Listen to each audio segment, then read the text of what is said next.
Ciao a tutti amici di Matto Scacco, ben ritrovati, siamo subito pronti per vedere una nuova interessante partita. Come in un altro video annunciavo che avrei dedicato del tempo per analizzare le partite del campionato europeo femminile che si sta giocando in questi giorni, quindi nel mese di agosto in Romania.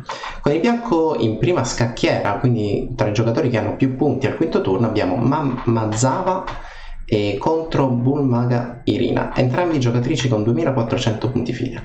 La partita inizia così, quindi 4 C5, cavallo F3, D6, D4, e quindi siamo in una classica apertura siciliana in cui il bianco cerca di conquistare spazio al centro e il nero cerca di contrastarlo guadagnando tempi contro questo pedone in E4. Cavallo F6 è un dettaglio che in apertura molte volte risulta interessante perché obbliga il bianco a posizionare un cavallo C3. E su altre mosse che non siano cavallo F6, quindi se non c'è un attacco su E4, spesso il bianco mette un pedone in C4 cercando appunto di avere un gioco molto più comodo. La partita prosegue in questo modo e dopo A6 il nero decide di giocare questa linea molto aggressiva con E5 e si svela anche un po' l'idea di A6. L'idea di A6 è non permettere al cavallo bianco di saltare in B5 dove potrebbe creare evidenti problemi su questo pedone D6 arretrato. Cavallo B3 giocata e a questo punto dopo alfiere 7 la mossa bella su cui soffermarci è torre G1. Torre G1, se fosse una partita su internet qualcuno dirà va bene, si è sbagliata con il mouse, si è sbagliata con il touch del telefono, ha fatto una mossa sbagliata dovuta a qualche distrazione esterna. Invece non è così. Torre G1 è una mossa che definirei molto profonda, l'idea si può intuire, l'unica giustificazione di mettere una torre in G1 è quella di lanciare e portare in avanti il pedone G per creare degli attacchi, dei problemi, ed effettivamente questa è l'idea del bianco che cerca di inseguire durante la partita. Su una mossa tranquilla, comunque una mossa di sviluppo qualunque come cavallo C6, il bianco si limita a spingere il pedone G per conquistare spazio, ma l'idea reale della spinta del pedone G qual è? Rimuovere il cavallo per avere il controllo e il possesso della casa D5, quindi io da bianco voglio mandare via questo cavallo perché poi successivamente voglio cercare di occupare la casa D5 io stesso con un cavallo. Quindi su torre G1 l'unico modo di impedire G4 è quello di giocare H5 ed è la mossa della partita.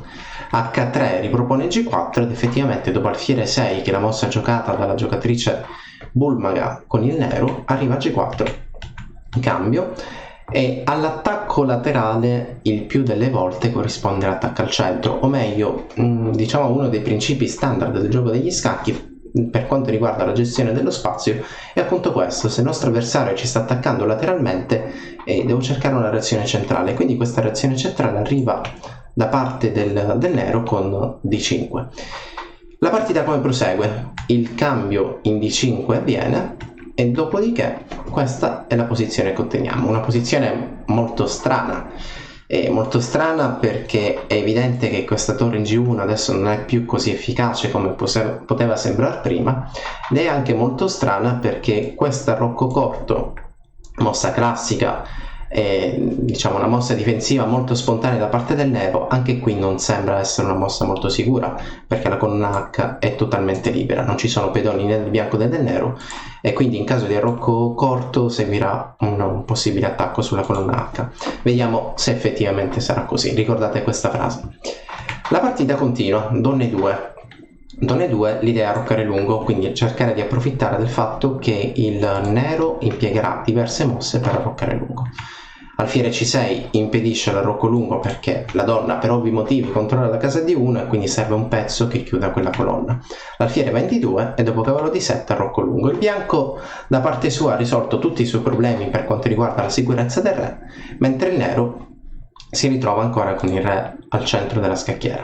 Come potrebbe risolvere questo problema? Sicuramente giocando donna C7 e provando anche lui stesso ad arroccare lungo. Il problema di queste mosse è che anche se sembra una coordinazione casuale, il bianco ha i pezzi coordinati per qualche ingresso in A5, quindi questo ingresso sulle case nere è comunque da tenere sotto controllo e proprio per questo motivo, in vista di questo salto in A5, il nero decise di giocare lui stesso A5. Per quale motivo? Sto occupando una casa dove il mio avversario voleva saltare con un suo pezzo leggero cavallo alfiere e chiaramente occupata questa casa mi preparo anch'io da nero a creare qualche minaccia perché l'idea è quella successiva della spinta. Torre 1 è una mossa che inizia una manovra e il nero, non sapendo bene cosa fare o comunque su quale lato della scacchiera è giusto giocare, decise di giocare a F8. F8 è una mossa altrettanto profonda, così come torre G1. F8 ha l'idea di creare una rocca artificiale in cui un re G8 si troverà abbastanza al sicuro e questa torre sarà libera di spaziare lì all'interno della scacchiera. Su F8 e alfiere C3 crea una minaccia concreta, e aggiungo anche che spostare il re a volte poteva essere necessario perché questa coordinazione dei pezzi pesanti sulla colonna E chiaramente stava creando dei temi tattici quali F4, alfiere C3 con la minaccia di cattura in E5 eccetera. Alfiere G5 scacco giocato in partita, il re del bianco si nasconde e adesso non resta altro che creare un piano. Dicevo prima, il pedone 5 potrebbe essere un target, un obiettivo. Come attacchiamo da bianco il pedone 5? Lo potremmo attaccare con questa manovra, cavallo C1, da lì salto in D3, e a questo punto se io attacco il pedone 5 con il mio cavallo, il mio avversario lo difenderà con il pedone e allora la spinta potrebbe creare un tema tattico. Se intendi migliorare la comprensione del tuo gioco, allora vienici a trovare all'interno dell'Accademia di Matto Scacco. In che altro modo potrei attaccare? Magari il cavallo che salta in D2, quindi da lì salto in C4, oppure in F3. Manterrò esattamente le stesse idee, è una questione di manovre. La partita continua in questo modo, effettivamente il cavallo del bianco salta in C4, ma il nero in qualche, diciamo, da parte sua l'ha aiutato, perché con questa spinta del pedone si accelera il piano che voleva fare il bianco. Donna C7 attaccando il cavallo, e a questo punto direi che sono state sottovalutate queste intermedie, perché questa intermedia alfiere B4 fa sì che il cavallo allegramente conquisti una casa debole avversaria. La casa D6 è una casa debole perché non è più possibile difenderla con i pedoni. A questo punto un cavallo D6 sta abbastanza bene, guadagna un tempo contro la torre, quindi scordina quella coordinazione che aveva creato il nero torre donna sulla colonna C, e quindi si comincia a pianificare un attacco, un piano. A3 mossa di attesa, o comunque sia una mossa di attesa utile perché difendo l'alfiere che a sua volta difende il cavallo, quindi questa è una posizione veramente molto interessante. Adesso la partita è continuata in questo modo, il bianco prosegue la sua iniziativa con G5 e dopo i cambi soffermiamoci un po' su questa posizione. Realmente chi è che sta meglio? La mia considerazione è che qui il bianco sta sicuramente meglio perché i suoi pezzi sono più attivi rispetto a quelli del nero. Direi che il pezzo peggiore del bianco è sicuramente questa torre in G2, ma anche la torre in H8 non sta giocando per niente. Parlando di sicurezza del re, possiamo intuire che entrambi sono al sicuro, però quello del nero si trova su una colonna dove si trova una torre bianca, quindi un pezzo pesante del bianco, e poi questa torre in H8 comunque un po' di intralcio per quanto riguarda la difesa. La partita prosegue, anche perché qui nel giro di qualche mossa arriverà un alfiere C3 che minaccia questo pedone. Vi faccio un esempio tattico. Diciamo che il bianco che il nero giochi questa mossa B5, una mossa di attesa, il bianco gioca alfiere C3 e per difendere questo pedone magari giocherò torre 8. A questo punto campanello di allarme, perché potrebbero venire dei temi tattici in cui il bianco potrebbe giocare donna per sacrificio di donna, il nero cattura, scacco in E8, lui si sposta, scacco di torre, lui si sposta, mangio, e se contiamo bene i pezzi ho due torri in alfiere per la donna. Tra l'altro la posizione del re del mio avversario non è poi diciamo la posizione più sicura, quindi questa è una posizione che definiamo sicuramente vinta per il bianco. In partita, anche in vista di queste minacce, il nero decide di dare una via di fuga al re, più che altro per mettere in comunicazione le due torri.